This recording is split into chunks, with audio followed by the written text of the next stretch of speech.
irmãos, hoje nós vamos falar sobre transição planetária. O que é isso?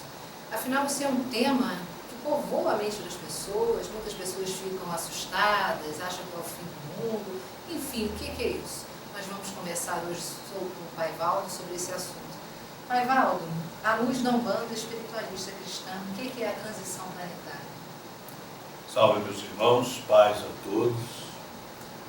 Olha, Mãe Soraya, meus irmãos, falar em transição planetária é mais um daqueles termos, né, que se tornam corriqueiros, no gosto popular. Cai no gosto popular e acaba perdendo a sua essencialidade.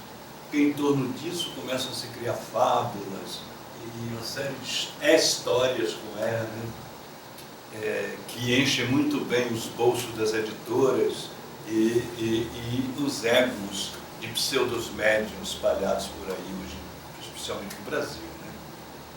Na realidade, transição planetária não é novidade, é algo que já se vem falando há muito tempo, né? Não só na religião espírita, umbanda, como nas religiões cristãs, né? Sejam elas a católica, anglicanas, as religiões protestantes. O nome transição planetária, transição fala em quê? Mudança, né? Transformação, sair de algo para transitar para o outro algo. Agora, diante disso, desse quadro, as mentes vão criar aquilo que for do seu interesse. Eu, há pouco tempo que eu digo, há poucos minutos atrás, por acaso, estava lendo, né, a Epístola de Paulo a Timóteo, a primeira epístola, no capítulo 7, versículo 3, se eu não me engano, 3 ou 4. Ele dizia para Timóteo assim: meu filho, preste bem atenção, porque virão tempos em que as pessoas vão se cansar da sã doutrina e vão buscar para si mestres de acordo com a sua vontade de ouvir. Mestres que trarão novidades, que preenchem, né, os interesses, os ouvidos e os olhos, mas que estão longe da sã doutrina. Mas fiquei preocupado com isso. O que quer dizer sã doutrina? E comecei a pesquisar o que é sã doutrina, né?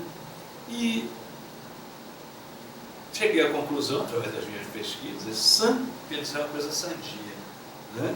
Doutrina, a mensagem, né? A mensagem de Deus, a mensagem religiosa. Então, o que Paulo está dizendo? Vamos sair de uma doutrina sadia, que nos dá respaldo, segurança para caminhar, né? Que nos dá alento para olhar, tá? Um olhar que ultrapassa a materialidade, nos leva à espiritualidade e, portanto, a Deus, para nos atermos às fantasias que nos prendem a uma vulgaridade, né, material, passageira.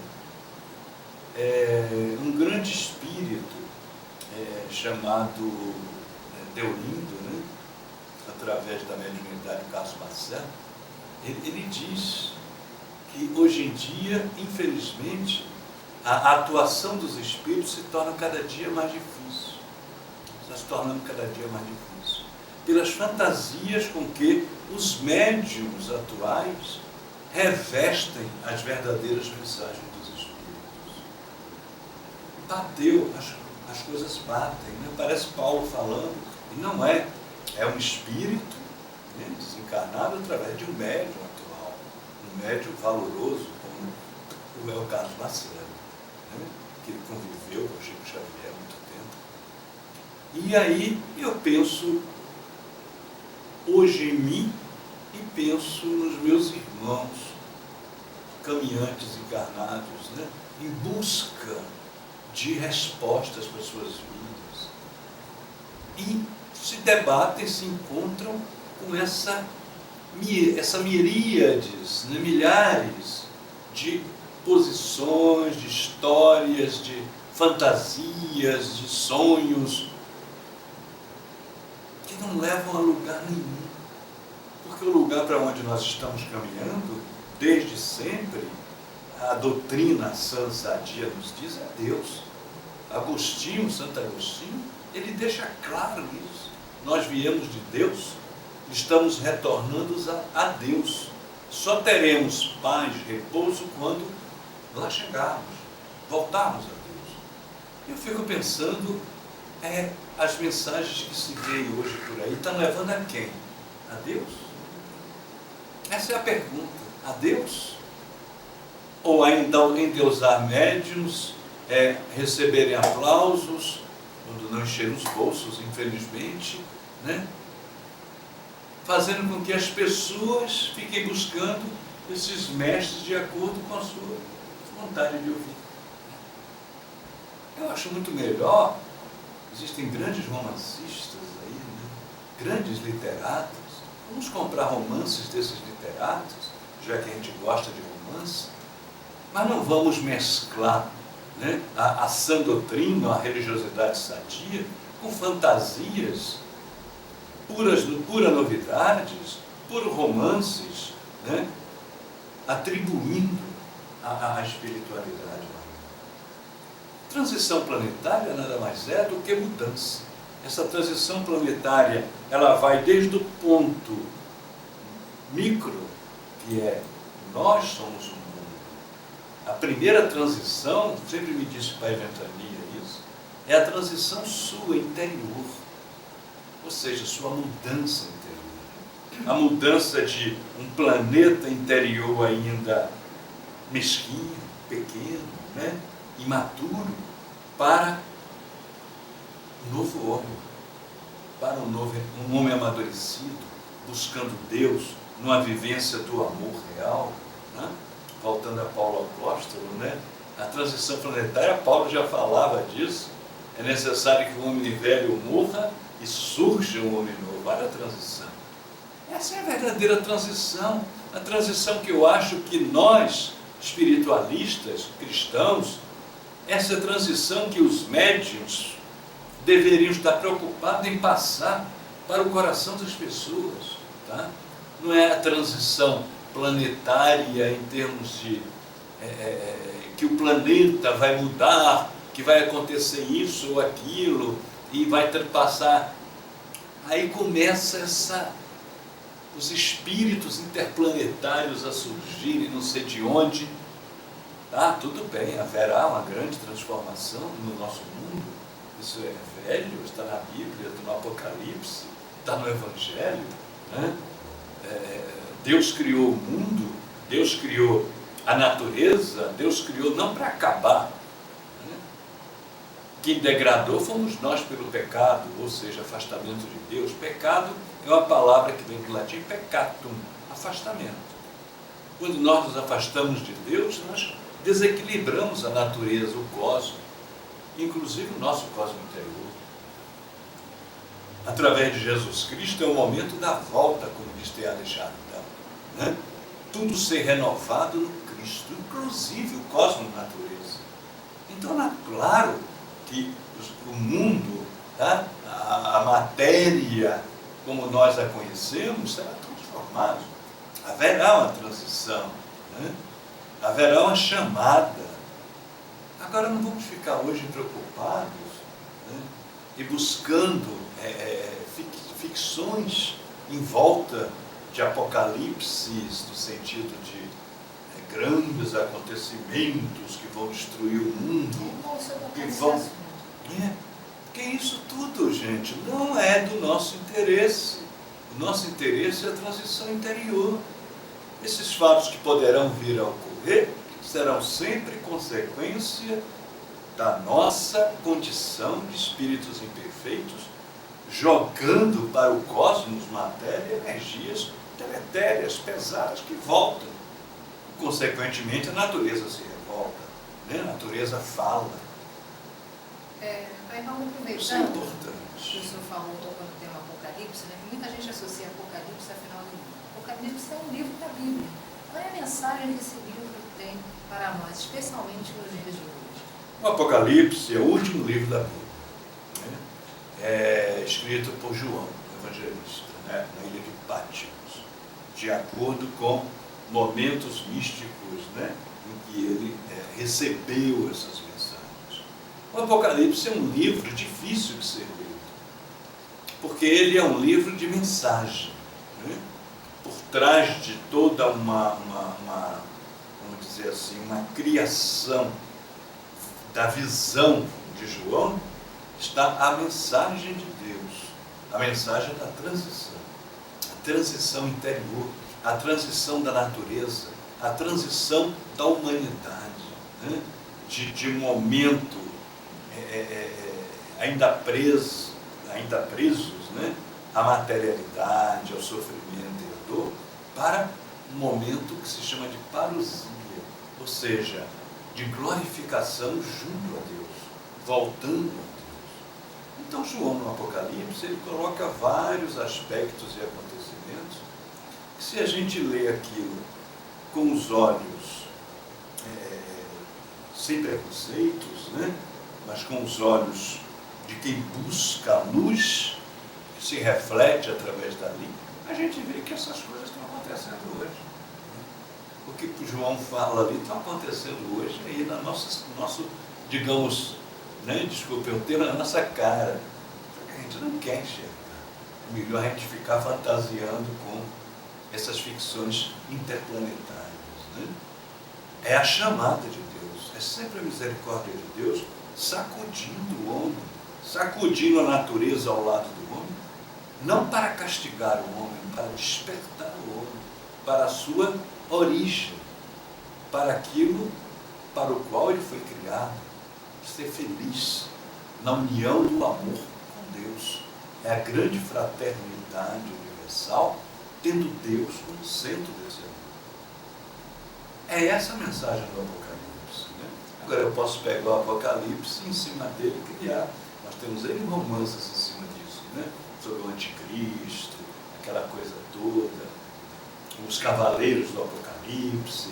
São imagens, né, que João, o judeu que era, né, oriental, os judeus tinham um método de falar, de escrever, através de parábolas, né, através de imagens, que faziam as pessoas entenderem a realidade que estava por trás de tudo isso.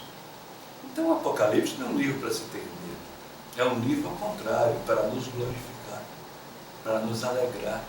O Apocalipse termina com aquela grande palavra grega, Maranatha, quer dizer, vinde, Senhor Jesus, porque é todo o processo da volta de Jesus, não encarnando de novo, mas a volta renovando toda a natureza e todos os espíritos, né, caminhantes em direção à casa do Pai.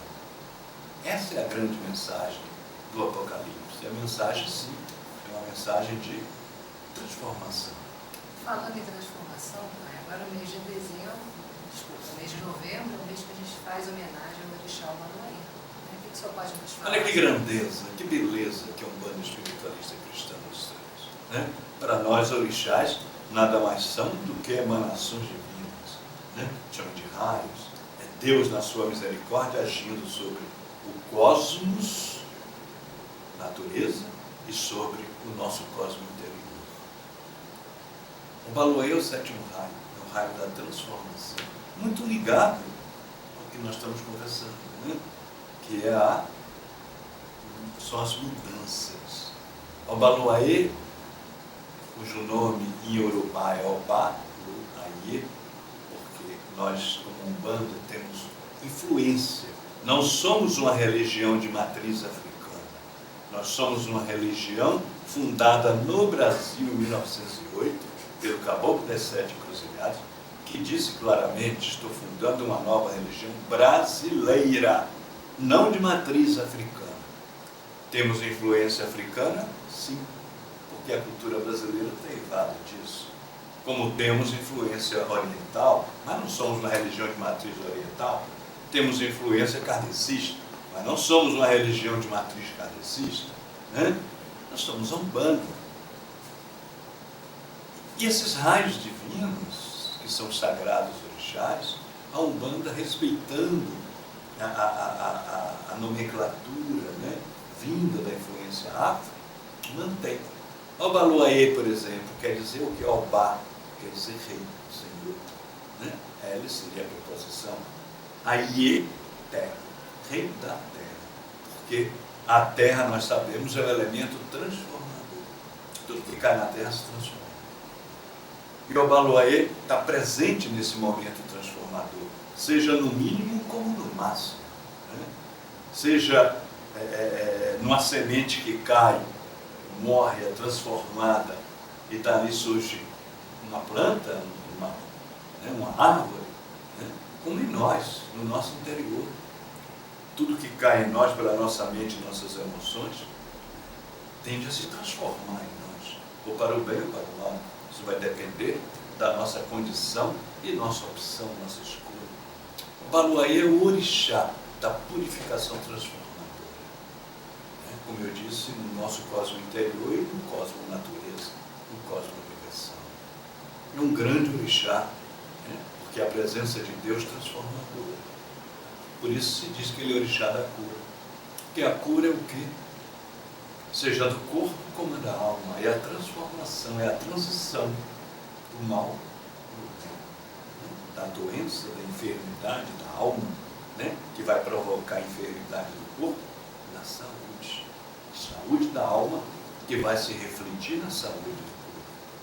Agora nós temos que aprender, meus irmãos, e temos que ensinar, nós umbandistas, que a verdadeira cura não é do corpo, é da alma. Chico Xavier já dizia, Emmanuel, através do Chico, né, que a doença, a enfermidade, era o salão de beleza do espírito. Quando a gente sofre, não é porque Deus nos castiga, é porque Deus permite que, através do sofrimento, nós não só possamos redimir, junto à paixão de Cristo, as nossas dívidas, né? Como também o sofrimento nos arranca de um sono, de uma parada, onde nós ficamos vivendo no que Buda chama de roda de samsara. Uma preguiça espiritual. É uma preguiça espiritual, né? O sofrimento faz o quê? Faz a gente acordar, descobrir que isso aqui não é nada, é passageiro. Descobrir que sem Deus, que é a nossa essência, o resto é sofrimento. Mas como é difícil, né? Nós, com a nossa limitação, acordarmos para isso. E o Obaloaê é o grande orixá que permite, em nome de Deus, o sofrimento para que a gente desperte. Eu vejo muito o Obaloaê ligado a Jó na Bíblia, né? O sofrimento, a dor que levou Jó a, em vez de se desesperar, aumentar a sua esperança e a sua confiança em Deus. Porque para Deus nada é impossível, né? E Deus nos ama. E quando a gente sofre, é porque Ele permite, porque Ele sabe o que é melhor para a gente. Agora as filas estão intermináveis nessas casas e tendas dos milagres, né? Em busca de benesses materiais e curas materiais. Tanto essas casas, chamadas espíritas, sei lá o quê, né? Como as pessoas estão esquecendo de que os benesses materiais continuam a ser passageiros. A saúde que você pode conseguir hoje é o prenúncio de uma enfermidade de novo amanhã. Todos nós passamos por enfermidades, né? O dinheiro que você ganha hoje vai ser a penúria de amanhã. E assim por diante. Vamos buscar o essencial. Vamos ouvir Jesus gritando aos nossos ouvidos. Buscai em primeiro lugar o reino de Deus. As outras coisas virão como acréscimo. Não como essencial, mas como acréscimo. Então, meus irmãos, Obaloaê, esse orixá maravilhoso.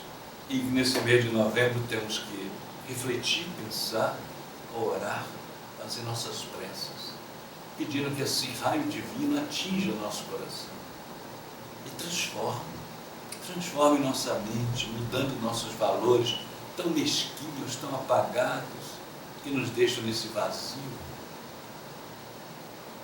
em valores espiritualizantes, em valores que acendem a esperança em nosso coração, em valores que nos fazem caminhar com segurança, porque sabemos em quem colocamos a nossa esperança. É isso que eu desejo nessa festa de Obaloaiê. Que todos nós, olhando para Obaloaiê, sintamos o desejo da transformação. Assim como a pipoca, né, que é chamada flores de Obaloaiê na Umbanda, que é aqueles milhos, né, horrorosos, né? Você vê milho de pipoca, é muito feio, mas quando cai na panela quente, ela estoura, se transforma nessa flor, né, que é a pipoca, branca, bonita, né, saborosa. Assim é o Obaloaiê. É a força do fogo e fogo, fogo da transformação, ou pelo amor ou pela dor, que vai nos levar a abrir-se para a espiritualidade, e nos vai transformar nessa flor branca com a pureza de Deus que as crianças representam e o sabor da esperança e da alegria que nos deve dar. Pai Valdo, muito obrigada. Meus irmãos, não percam a próxima entrevista, que será sobre os orixás Oxum e Inhaçã. Até lá, paz e alegria. Paz e alegria, meus irmãos, que Jesus nos abençoe sempre com a sua força, nos ajudando a encontrar em nós mesmos essa luz que todos nós almejamos através do orixá Obaloaiê.